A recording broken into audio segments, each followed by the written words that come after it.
Walk into any hospital at high noon, and you'll find a sterile environment governed by observable data.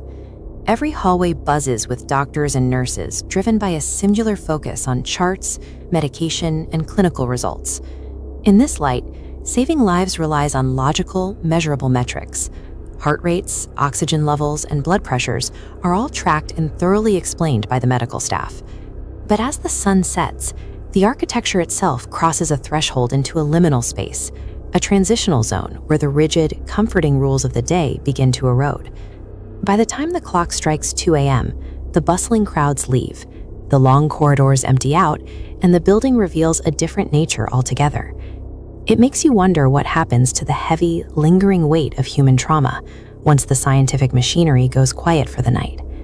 When the lights dim, these hallways foster an environment where unexplained phenomena can take root and grow. These occurrences follow a specific geometry, tracked from the building's edges into staff rooms. The outermost ring reveals distant audio anomalies and glitches. The middle ring shows kinetic manipulation and physical evidence. At dead center, the barrier drops, resulting in direct, intimate contact. Surviving the night often depends on recognizing exactly how far into this circle you've traveled. Most night shift anomalies begin with the quiet glow of the monitors at the nurse's station. In room 307, a newly hired nurse noticed that at exactly 2:17 a.m. every morning, the heart monitor would begin beeping. She would rush in, only to find the bed completely empty. Maintenance found no faults with the equipment. But on her 5th night, she entered the room and found a set of fresh, wet footprints leading directly to the vacant bed, matching the exact time of death of a patient who had passed there years prior. These glitches often move to the building's infrastructure. In the basement, a security guard watched an elevator travel down on its own at 3 a.m., its doors opening to an empty hallway on the CCTV feed. When he finally rode the carriage down, he found a woman in a vintage hospital gown staring at him from the end of the corridor. The lights blinked once, and she vanished.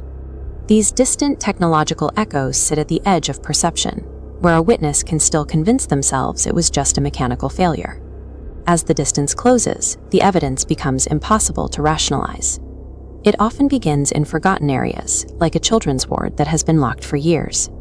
A janitor unlocked the ward after hearing the sound of children laughing. He found rows of tiny beds, all untouched and buried under a thick layer of dust. As he stood in the still air, a red rubber ball rolled out from a dark room and stopped right at his feet. This physical influence extends even to the active morgue.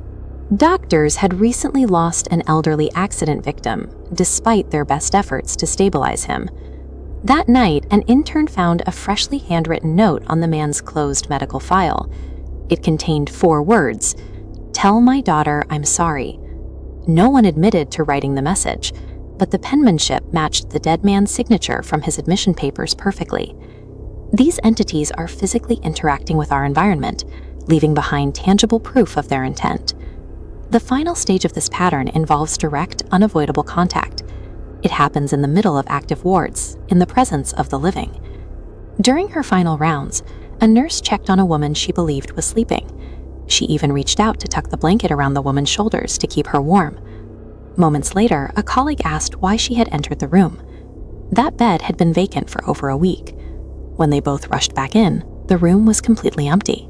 The pillows were undisturbed and the sheets were flat, but there was one physical detail left behind. Pressed firmly into the blanket was a single, distinct handprint, and the fabric was still warm. The unseen entity had left a physical impression on the bed that remained long after the figure itself had vanished. Hospital architecture acts as a massive repository for decades of intense human experience, relief, agony, and death. Maintenance crews can sanitize every surface with industrial bleach, but no chemical is strong enough to scrub away the emotional residue of a lost life.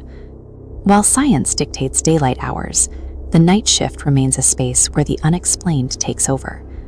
The next time you see an empty hospital bed at night, remember how quickly the distance can close. A clean chart doesn't always mean the room is empty. So if you're ever there after hours, keep your eyes on the shadows. They might be closer than you think.